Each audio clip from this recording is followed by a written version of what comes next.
Hi అండి, అందరికీ నమస్తే. మై డియర్ మాన్షర్, పార్ట్ 36.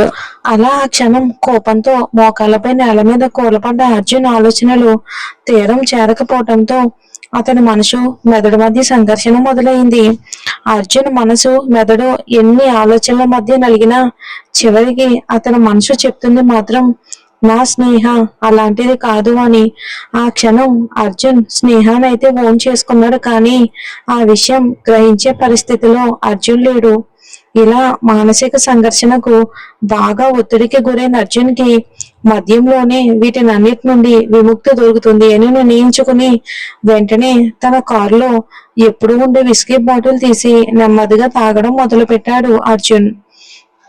తాగితే బాధను మర్చిపోతాను అనుకున్న అర్జున్ కి తాగిన మత్తులో ఇంకేవేవో ఆలోచనలు, ఇంకేవో మాటలు తనని మరింత ఇబ్బంది పెడుతూ ఉంటే చేతిలో ఉన్న బాటిల్ ని ఖాళీ కావటంతో ఇప్పటి వరకు ఎప్పుడు బారు దరిదాపుల్లో అడుగు పెట్టని అర్జున్ మొదటిసారి సోయ లేకుండా తనేం చేస్తున్నాడో అన్న ఆలోచన కూడా లేకుండా అక్కడి నుండి దగ్గరలో ఉన్న బార్ కి అయితే చేరుకున్నాడు అర్జున్. బార్ కి వెళ్ళడమే అర్జున్ కి తను ఆర్డర్ ఇచ్చిన విస్కీ బాటిల్ క్షణాల్లో తన ముందు ఉండడంతో ఎందుకు తాగుతున్నాడో, ఎలా తాగుతున్నాడో, ఎంత తాగుతున్నాడో కూడా తెలియకుండా నాన్ స్టాప్ గా తాగుతూనే ఉన్నాడు. అలా తాగి తాగి సొమ్మసిల్లిపోయిన అర్జున్ని బేరర్ వచ్చి తట్టి లేపడంతో మత్తుగా తూగుతూనే లేచి జేబులో నుండి చేతికొచ్చిన డబ్బు తీసి అక్కడే టేబుల్ మీద పెట్టేసి ఇంకా మిగిలిన బాటిల్ తీసుకుని తన కారు దగ్గరికి వెళ్ళాడు అర్జున్. కారులో కూర్చుని కష్టపడి ఆ బాటిల్ కూడా ఖాళీ చేసినా సరే అప్పటికే బాగా వాల్చి ఆ మత్తు వలన నెమ్మదిగా నిద్రలోకి జారుకున్నాడు అర్జున్.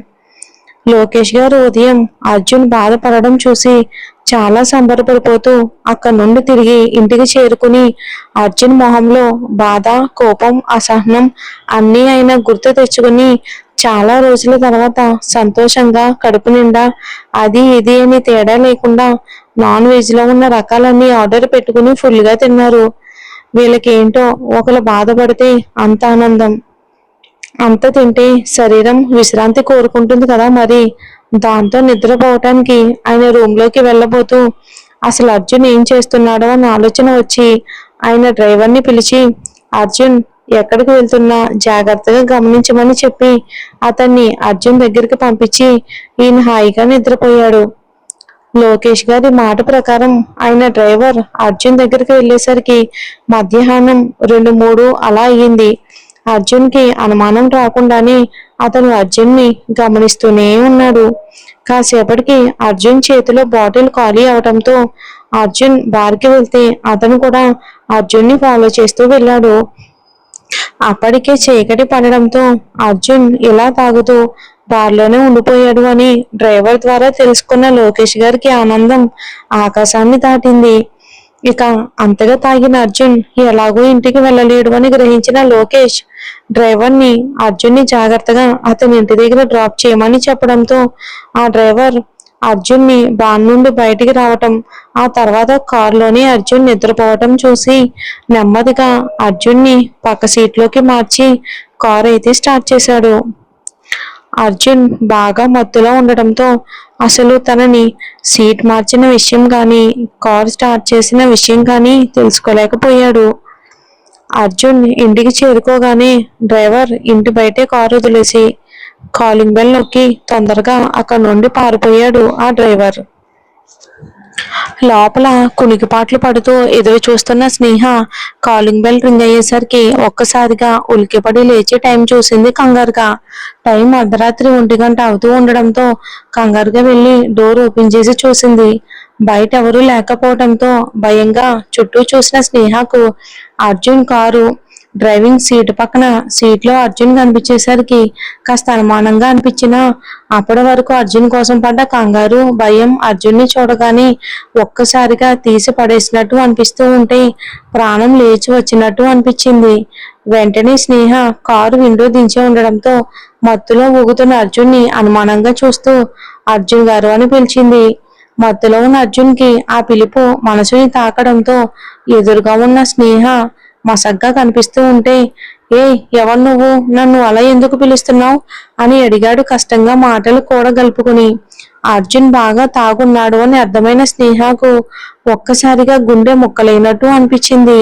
ఉన్నట్టుండి తాగి తనని తానే మర్చిపోయేంత బాధ అర్జున్కి ఏమొచ్చిందో అర్థం కాక అప్పటికే చెంపల మీదుగా జారుతున్న కన్నీళ్లను తుడుచుకుని కారు విండో ఓపెన్ చేసి, అర్జున్ తాగి ఉన్నాడు కాబట్టి తనని చూసి కోప్పడతాడేమోనని భయపడుతూనే అర్జున్ చేయి పట్టుకుని కష్టంగా కారు నుండి బయటకు తీసుకొచ్చింది అర్జున్ని.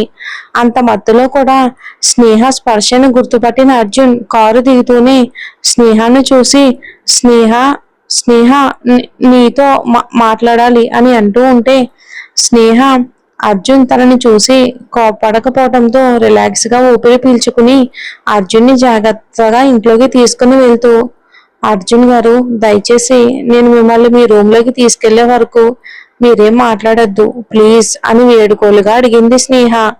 సరే అంటూ తలుపి ఆమెను మెయిన్ డోర్ లాక్ చేస్తూ ఉంటే ఆమె భుజం మీద వాలిపోయాడు.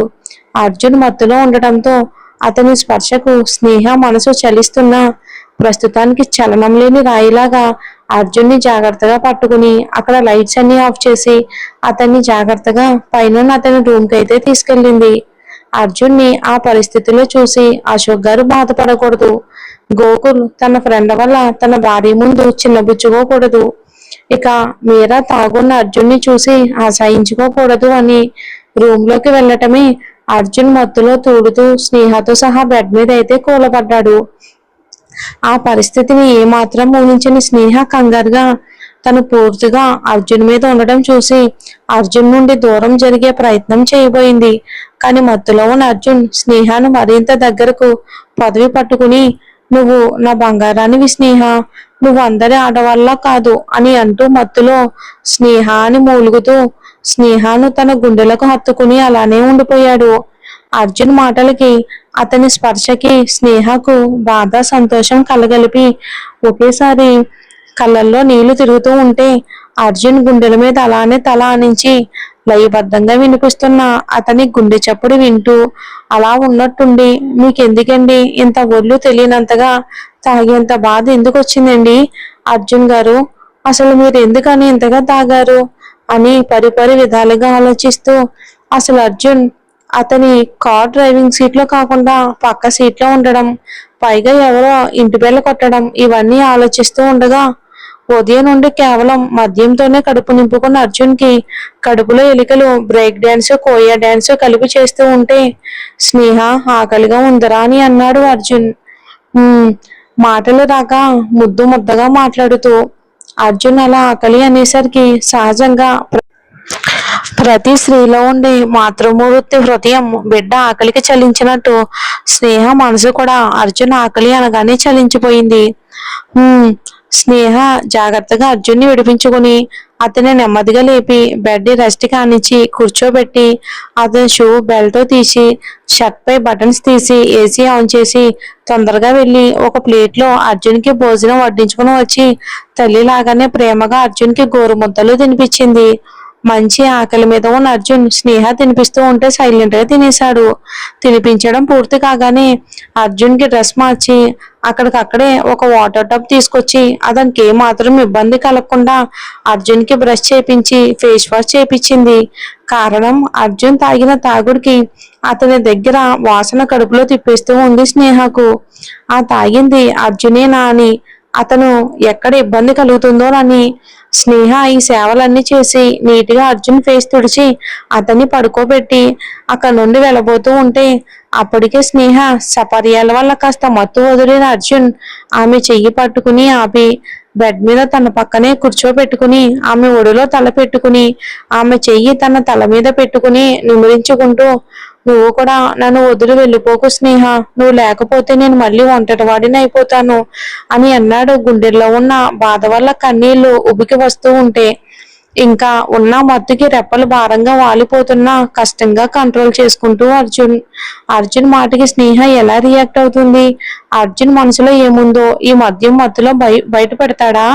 ఇక లోకేష్ అసలైన స్టోరీలోకి అయితే విలన్ ఎంట్రీ ఇచ్చేశాడు. రావడంతోనే మన అర్జున్ ఎలా అయిపోయాడు చూద్దాం, మరి ఏం జరుగుతుందో. స్నేహను దూరం పెడతాడా, లేదంటే ముందులా ఉంటాడా? చూడాలి.